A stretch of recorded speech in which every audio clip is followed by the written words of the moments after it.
नमस्कार विद्यार्थी मित्रांनो, पार्शियल फ्रॅक्शनचे प्रॉब्लेम आपण सोडवतोय आणि या व्हिडिओ लेक्चरमध्ये आपण पार्शियल फ्रॅक्शनचा एक प्रॉब्लेम सोडवणार आहे. रिझॉल्व इनटू पार्शियल फ्रॅक्शन्स आणि असं कॉम्प्लेक्स फ्रॅक्शन आपल्याला दिले x square plus 1 divided by x into x square minus 1. आता डिनॉमिनेटर ऑब्झर्व करा. फॅक्टर्स कोणत्या टाईपचे आहे हे समजले तर आपण ते कोणती मेथड वापरायची ते आपण ठरवू शकतो. डिनॉमिनेटर जर ऑब्झर्व केला तर हा लिनियर फॅक्टर आहे, पण हा क्वाड्रेटिक दिसतोय, पण तो खरंच क्वाड्रेटिक आहे का ते पहिल्यांदा चेक करूया.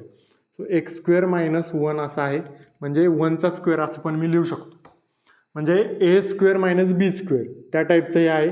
मग ए स्क्वेअर मायनस बी स्क्वेअरचा फॅक्टर्स काय असतात? ए मायनस बी आणि ए प्लस बी किंवा ए प्लस बी इंटू ए मायनस बी, म्हणजे एक्स प्लस 1 आणि एक्स मायनस 1. मग ह्याचं क्वाड्रेटिक फॉर्ममध्ये अशा टाईपमध्ये आपण लिहू शकतो. म्हणजे याच्या जागेवर एक्स स्क्वेअर मायनस 1च्या जागेवर आपण एक्स प्लस 1 आणि एक्स मायनस 1 लिहू शकतो. मग असं लिहितो मी, x square plus 1 divided by x into x square minus 1च्या जागेवर एक्स प्लस 1 आणि एक्स मायनस 1. आता बघा, 3 फॅक्टर झाले. 3 फॅक्टर वेगवेगळे आहेत, डिस्टिंक्ट लिनियर फॅक्टर्स आहेत. तिन्ही पण लिनियर आहेत, डिस्टिंक्ट आहेत, वेगवेगळे आहेत. मग असं असेल तर आपण कसं सोडवतो problem?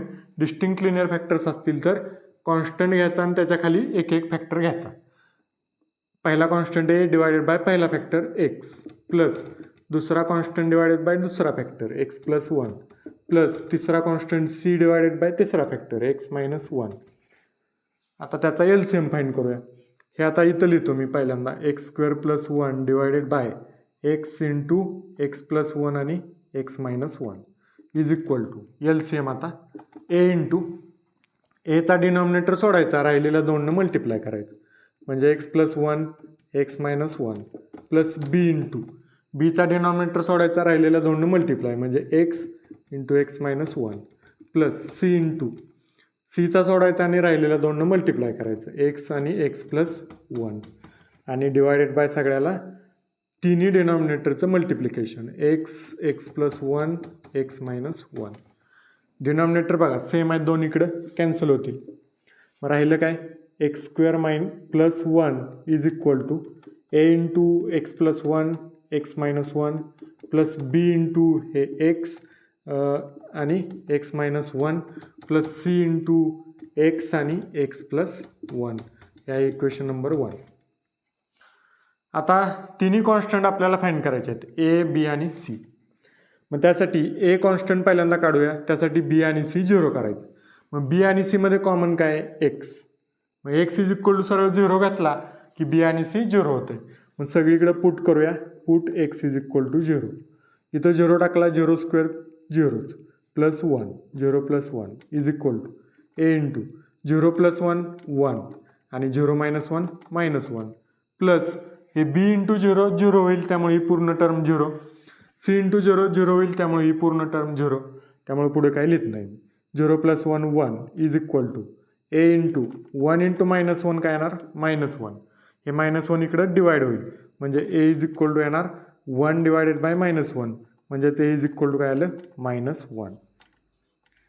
1 bye minus 1 minus 1. So ए कॉन्स्टंट आपण फाइंड केला.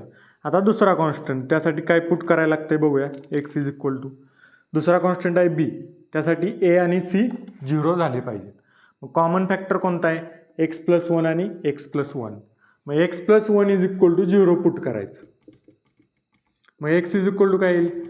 हे मायनस प्लस 1 इकडे आले की मायनस 1, म्हणजे x is equal to minus 1 put केलं पाहिजे. मग इथं पुट करायचं, x is equal to minus 1. So एक्सच्या जागेवर सगळीकडे मायनस 1 टाकूया.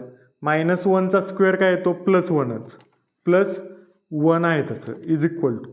आता एक्सच्या जागेवर इथं मायनस 1 पुट केलं की मायनस 1 प्लस 1 0 होईल, त्यामुळे पूर्ण टर्म 0. मग b into minus 1, b into minus 1 आणि minus 1 minus 2, plus c into minus 1 आणि हे मायनस 1 प्लस 1 0 होईल, त्यामुळे ही पूर्ण टर्म 0. कळत नसेल तर पूर्ण कॅल्क्युलेशन करा. ओके, 1 प्लस 1 काय येणार? 2 is equal to b into minus 1 into minus 2, minus 1 into minus 2 काय येणार? Plus 2. Minus minus minus into minus plus आणि 1 इंटू 2 2. आता हे बी इंटू 2 आहे ते इकडं डिवाइड होईल म्हणजे बी इज इक्वल टू काय येईल 2/2 म्हणजेच बी इज इक्वल टू 1. बीची व्हॅल्यू आली.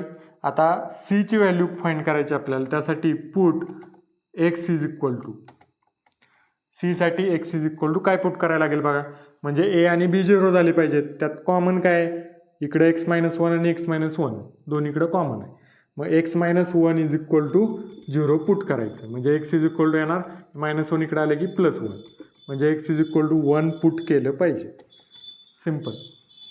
एक्सच्या जागेवर सगळीकडे 1 टाका. आता 1चा स्क्वेअर 1 प्लस हे 1 इज इक्वल टू, आता 1 मायनस 1 0 होणार त्यामुळे ही पूर्ण टर्म 0 प्लस बीमध्ये पण 1 मायनस 1 0 होणार, ही टर्म पूर्ण 0 राहिलं फक्त सी इंटू एक्सच्या जागेवर 1 आहे 1 + 1 2. मग 1 + 1 2 येणार आणि सी इंटू 1 इंटू 2 काय येणार 2च म्हणजे सी इज इक्वल टू हे 2 इकडे डिवाइड होईल 2/2 म्हणजे सी इज इक्वल टू आलं 1. तिन्ही कॉन्स्टंट फाइंड झाले.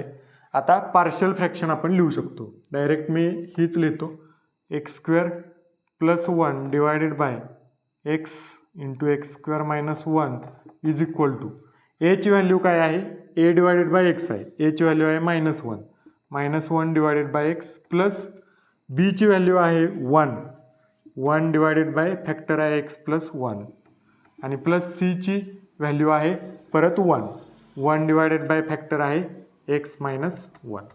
सो आपण अशा पद्धतीनं कॉम्प्लेक्स फॅक्टर आपल्याला दिला होता त्याचा आपण सिम्पल पार्शियल फ्रॅक्शनमध्ये कन्व्हर्जन केलं. Okay, thank you.